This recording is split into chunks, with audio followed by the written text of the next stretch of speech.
Sekmadienį, spalio 14 dieną, kiekvienas Lietuvos pilietis galės pareikšti savo valią Seimo rinkimuose ir referendume dėl naujos atominės elektrinės statybos Lietuvos Respublikoje. Trečiadienį ir ketvirtadienį visų šalies savivaldybių patalpose organizuotas išankstinis balsavimas, kuriame balsuoti galėjo visi rinkėjai, rinkimų dieną negalėsiantys atvykti į savo rinkimų apylinkę.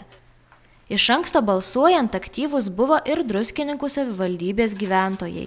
Noriu pasakyti, kad pas mus Lazdijų Druskininkų apygardoje vyksta balsavimas, jis vyksta labai normaliai. Žmonės eina, balsuoja aktyviai, nieko įtartino, jokių nusiskundimų mes negavom ir aš tikiuosi, kad iki vakaro viskas įvyks sklandžiai. Jeigu kas mums neaišku yra, tai mes skambiname su vyriausia rinkimų komisija.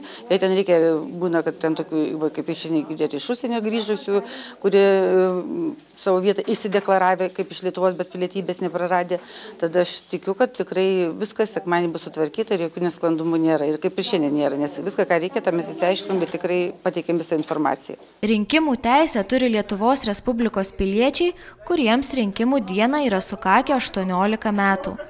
Rinkimuose negali dalyvauti piliečiai, kurie teismo pripažinti neveiksniais.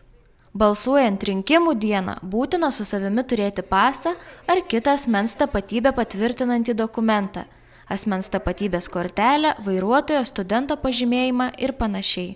Seimo rinkimai jau spalio 14. Balsuoti galima nuo 7 iki 20 valandos. Kaip ragino Druskininkų savivaldybės meras Ričardas Malinauskas, būkime aktyviausia bendruomenė rinkimuose į Lietuvos Respublikos Seimą.